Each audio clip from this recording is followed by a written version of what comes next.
Hello and welcome to Never a Truer Word, where we look at the words that people choose to use to see if they're telling the truth, the whole truth, and nothing but the truth. And we're back with Richard Allen and the Delphi murder case. In the week I recorded this, Richard Allen was found guilty of murdering the two girls. Hugely divisive case, and we're going to look at one of the most divisive aspects of the trial, which was the confessions that he made in phone calls from prison. Some people say these were the result of torture, psychosis. He wasn't in his right mind when he made these confessions.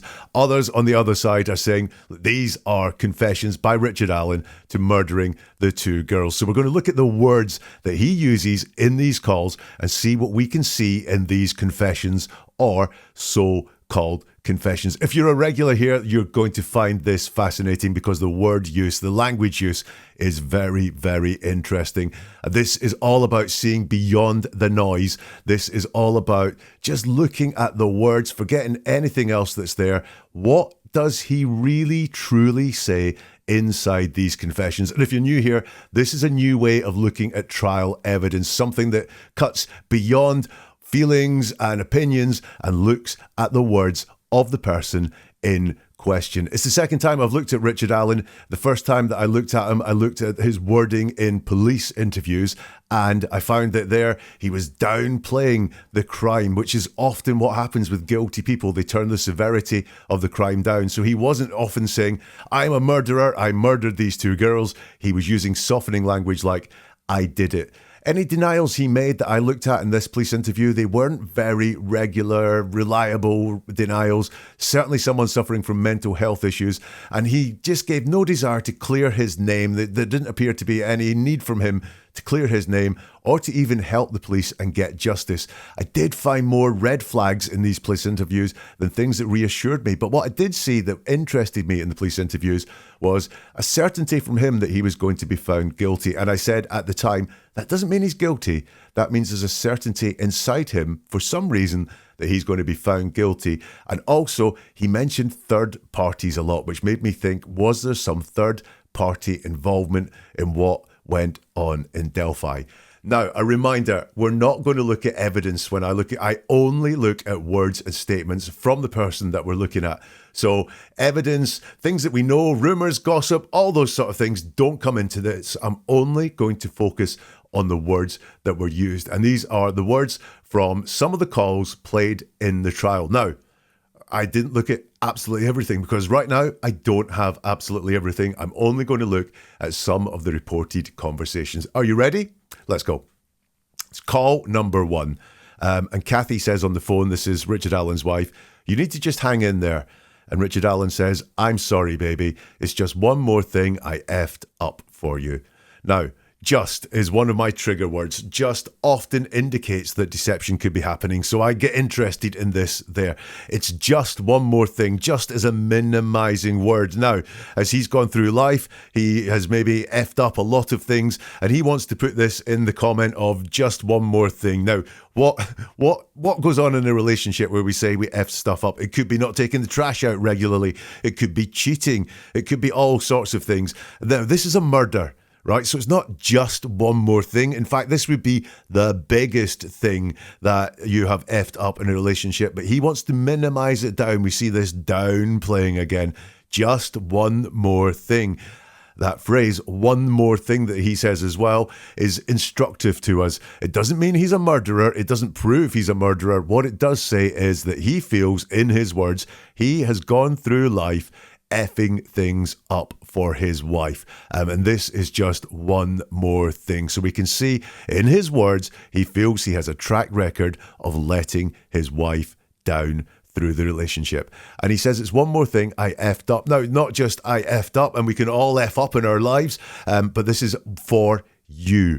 So this is not just I made a mistake. This is I made a mistake and I let you, my wife, down. And this is something that we saw in the police interviews as well, is that his wife is very important to him. What she thinks, what she feels is very important to Richard Allen. So what he is saying there is not just that it's one more thing that he's screwed up in his life, it's one more thing that he's screwed up for her. And that's very interesting because his focus really on these screw-ups is not the effect on himself, it's the effect on his wife. Call number 2. He says, I didn't accept God in my life until March 21st, 2023. I didn't accept God in my life until March 21st, 2023. Now, this is something that's called a statement in the negative. It's not said in a positive way. On March the 21st, 2023, I accepted God into my life. And that means that his focus then would be on God being in his life and potentially the good things that have happened to him, or the reassurance or comfort he has felt since that date through having God in his life. But that's not where his focus is. His focus is on not having God in his life before that day, because it's a statement in the negative that until that day, he didn't have God in his life. So if what I presented to you was the flip side, that since that day, God has been in my life and life has been wonderful, his focus there is on a godless life up until that date. So again, maybe this goes with the screw-ups that he's made, but also is he acknowledging there a lack of God in his life really led to some bad things before March the 21st, 2023. His focus is on his life before God, not how good his life is with God in it. And he gives the date of when that happened, March the 21st, 2023. Call 3. Richard Allen says, I killed Abby and Libby. His wife says, no, you didn't. He says, I think I did. His wife says, they are messing with your mind. Richard Allen says, I think I did. I don't know. I wish they would kill me and let me apologize to the families. So some really interesting words there. Now, this is a straightforward confession. I killed Abby and Libby. That's what he starts with. I killed Abby and Libby. Now, I've got to say, that's very straightforward. It's very unqualified, but it is interesting because there's no downplaying here. Downplaying is something we see all the time from guilty people, softening the severity of what happened, because he says killed.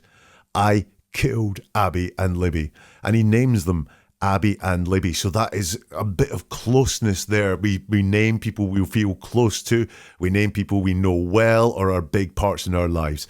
I killed Abby and Libby. I've got to say, it's a straightforward confession. However, it's a slightly strange one in that it has severity in there with killed, and it has the name of the victim as well. It's not I did it to those girls or anything like that. It's a very, very straightforward but very vivid confession. When Kathy says to him, no, you didn't, he then says, I think I did. I think I did. So there's no certainty there. I think I did. So what is going on here? Is this the psychosis? Is this, false memory syndrome or anything like that?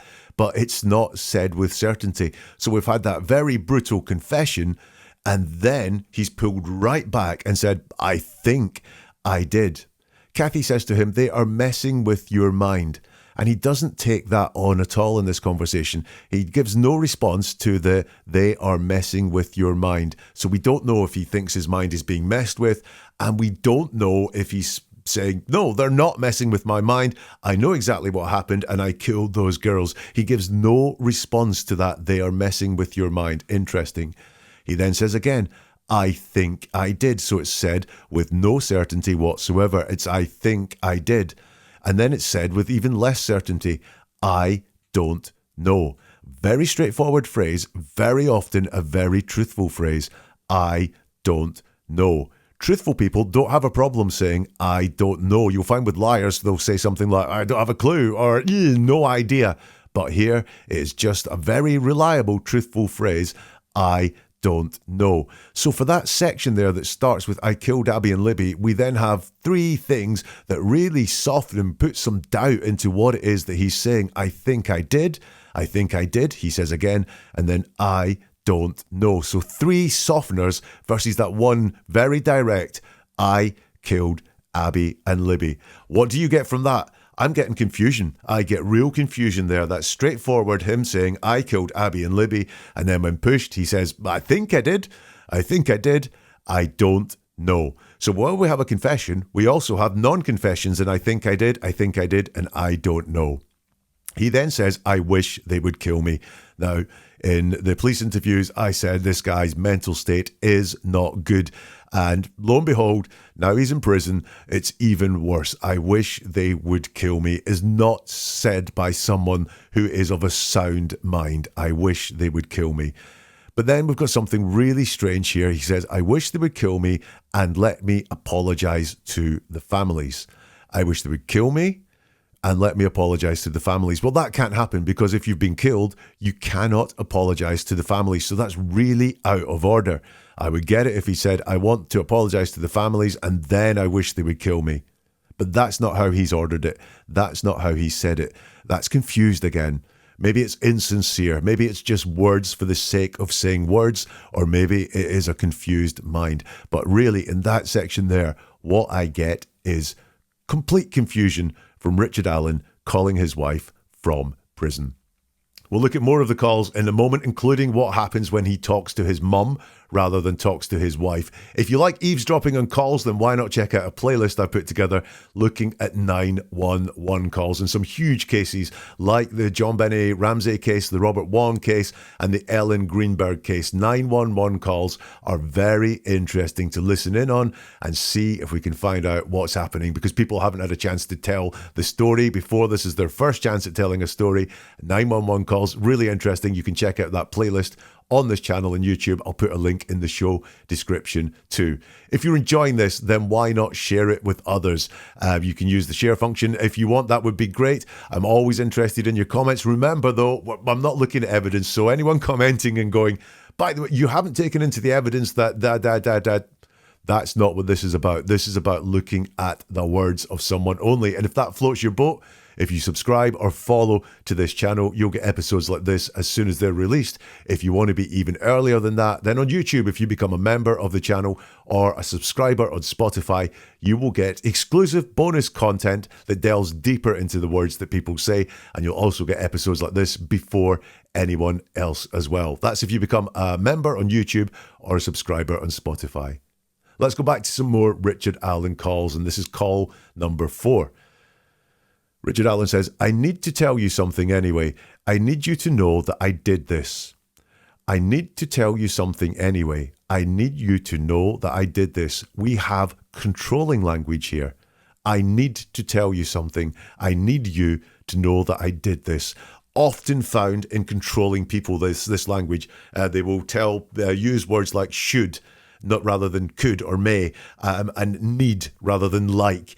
So do we have the words here of a controlling person, or certainly someone expressing what it is they need and wanting to control what it is that they say, and wanting to control what it is that the reaction is? Interesting, he does downplay. I need to tell you something and I need you to know. Now, what we've got here is that what's really important to him is not a confession at this point. It's his need to say something. So what's important to him is not confessing to these murders. In fact, he really isn't confessing to the murders here. What is important to him is the fact he wants to tell his wife here, and he wants her to know about this. It's very subtly different from confessing. Confessing would be full, frank, unworried or unburdened by the reaction to it. What we're getting here is a need for him to do something. And he says, I need to tell you something anyway. How casual does that sound? That sounds like I'm going away this weekend, or I've changed the brand of deodorant that I use.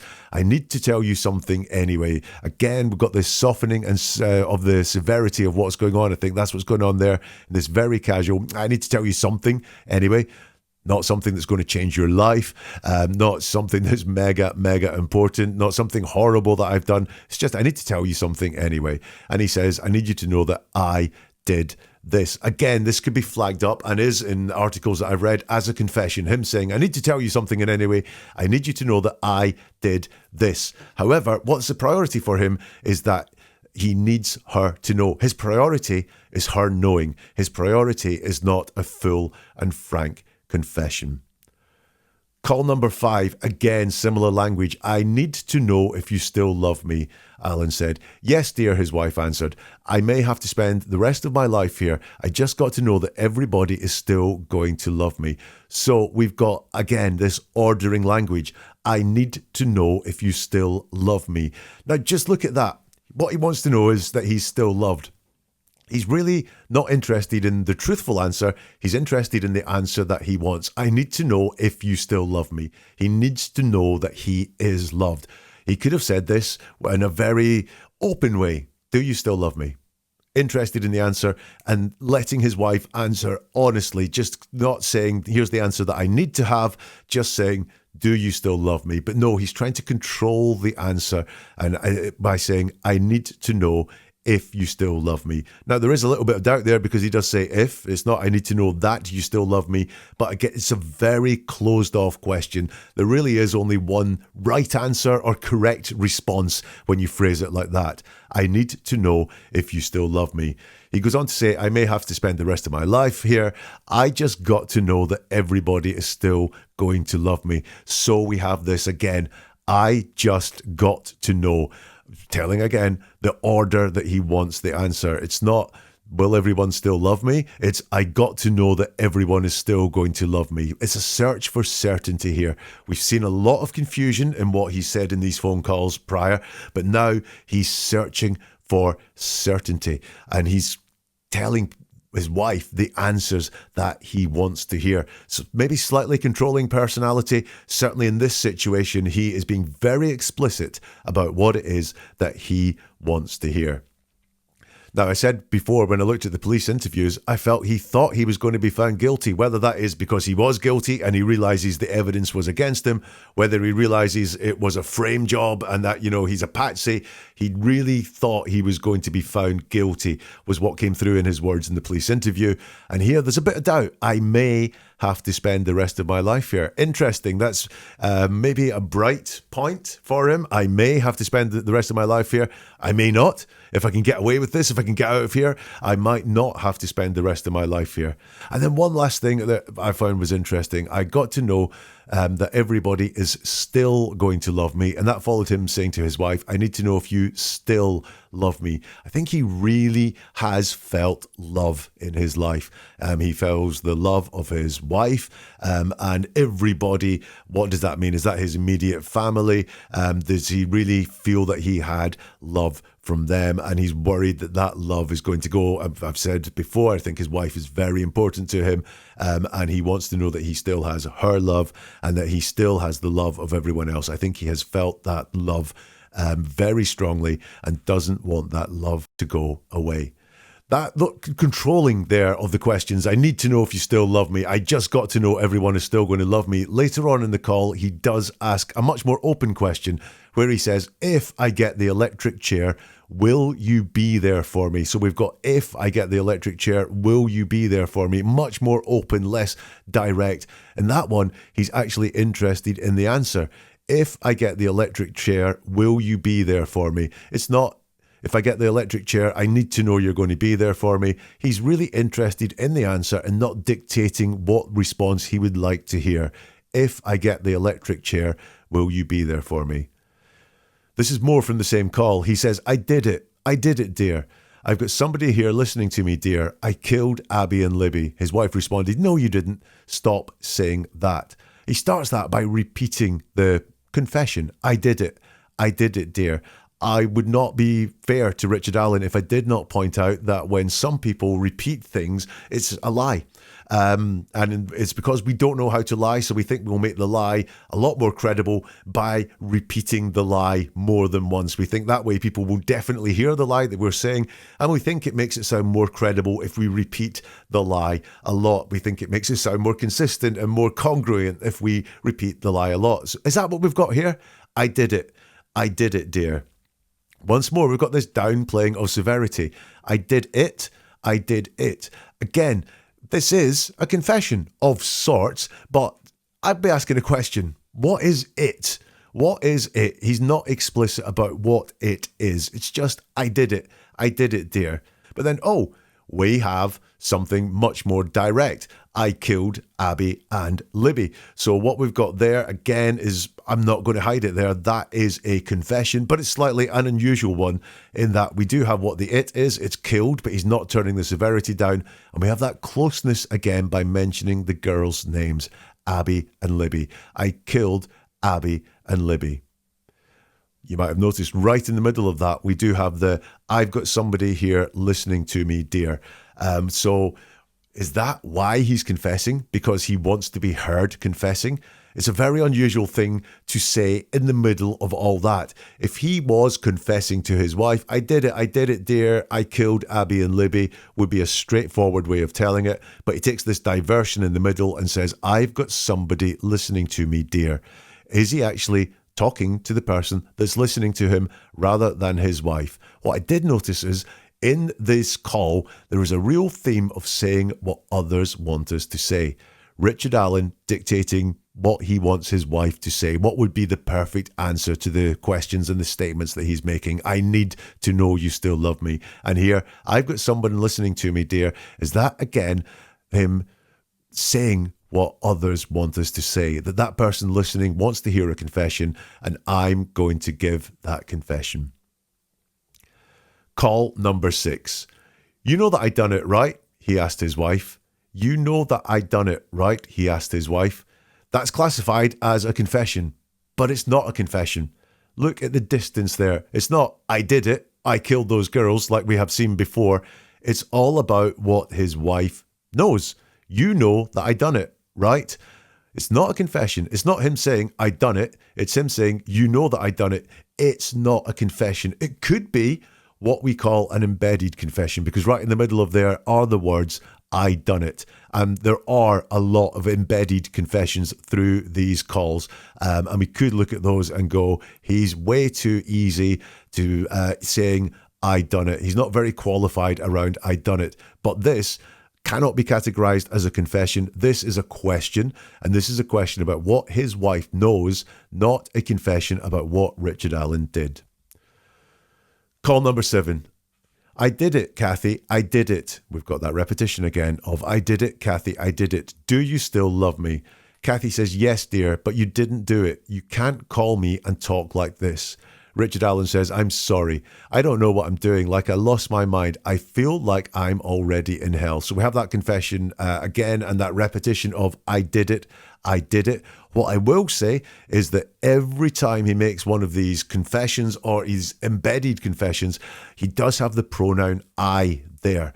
And that is showing ownership of it. It's not distant. It's not trying to create some softening around who did it. He owns every single confession or embedded confession or even so-called confession that we may see in these calls. He owns that with the pronoun I every single time. But once more, what's important to him? Do you still love me?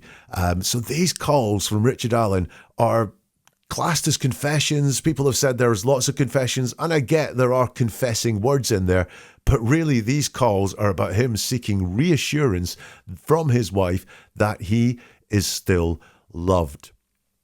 Look, we got more confusion in here, or is it confusion? He says, I don't know what I'm doing, like I lost my mind. I feel like I'm already in hell. Okay, so we've got, I don't know what I'm doing. Now, I don't know what I'm doing. Very straightforward. I don't know what I'm doing. What I'm interested in there is that it's in the present tense. It's not, I don't know what I've done. It's I don't know what I'm doing. Present tense, which is making a call and making these so-called confessions. So the confusion is not around what he did. No, not around the murder or the time of the murder or anything like that. The confusion is around what he is doing, present tense, in these calls. I don't know what I'm doing. But has he really lost his mind? Well, he says it's like I lost my mind. So that suggests he has some present perspective to see that it's not he has lost his mind. It's like I lost my mind. Then he says, I feel like I'm already in hell. Now, this is qualified. He only feels like he's already in hell. So it's not I'm in hell right now. I'm going through hell. It's I feel like I'm already in hell. So he is saying it's like he's lost his mind and he feels like I'm in hell. So is he really overdoing how much confusion he feels here or how bad he feels the situation is in? But I'm already in hell. That suggests that he feels his destination is hell. It feels like, and maybe with God in his life, he knows that he is destined for hell through his actions and the words that he believes in, or the teachings that he believes in. He believes that he is going to hell, and he says, I'm already in hell, which just suggests he thinks he's going to hell, and right now he feels like he's already in hell. And then the final call we're going to look at is between Richard Allen and his mother. So he starts by saying, did Kathy tell you I did it? And that's what he's saying to his mum. His mum says, we are not going to discuss this, okay? We love you. You know that, don't you? And Richard Allen says, regardless, I'm just worried you guys aren't going to love me because I said I did it. Once more, did Kathy tell you I did it? Not a confession. It's not a full and frank confession. Yeah, it's not, Mom, I did it. I killed those girls. It's a question asking, did Kathy tell you that I killed those girls? That is not a confession. Yeah, it just isn't. It might have that embedded action in it of I did it, but that's not a confession. When his mom says, we love you, and you know that, he says, regardless, I'm just worried you guys aren't going to love me because I said I did it. I have that word just in there, which is like minimizing what's going on. Now, I'm just worried you guys aren't going to love me because I said I did it. What is being minimized there? Potentially, it's the I said I did it. What about I'm just worried you guys, or I'm worried you guys aren't going to love me because I did it? That would take the minimizing out here. That would take the distancing out. I'm worried you guys aren't going to love me because I did it. However, we have this slight qualification and distance there. You guys aren't going to love me because I said I did it. So again, this is not about him doing it and the reactions that people will have because he did it. It's all about the reactions people will have to if he said he did it. Again, though, we do have that embedded I did it in there. He has no problem saying that word. His mom says to him, just saying you did it doesn't mean you did. He says, it does when I did. His mom says, Ricky, they are messing with you. No, Mom, they're not. So he actually deals with that point this time and says, these guys are not messing with me. It's put to him, they're messing with you. And he says, no, Mom, they're not. Very direct, very straightforward. So if I said I did it, you wouldn't love me anymore. I will always love you no matter what. You can count on that, his mother says. So what have we got here? It doesn't matter. Just saying it doesn't mean you did it, his mother said. And his response is, it does when I did. It's not an if. It's not a I said I did. It's a when I did. That's quite direct. So from all the softening that we've seen, when I did is quite direct. It's past tense, referring to something in the past. It does when I did. And then he comes right back again to this concept of not confessing, but what would happen if I did confess? What would happen if I said I did it? And it's if I said I did it, you wouldn't love me anymore. So if I said I did it, you wouldn't love me anymore. And it's qualified. It's got an if there. So really, he hasn't said he's done it. He's saying, if I say I do it. So again, we've got this distance there.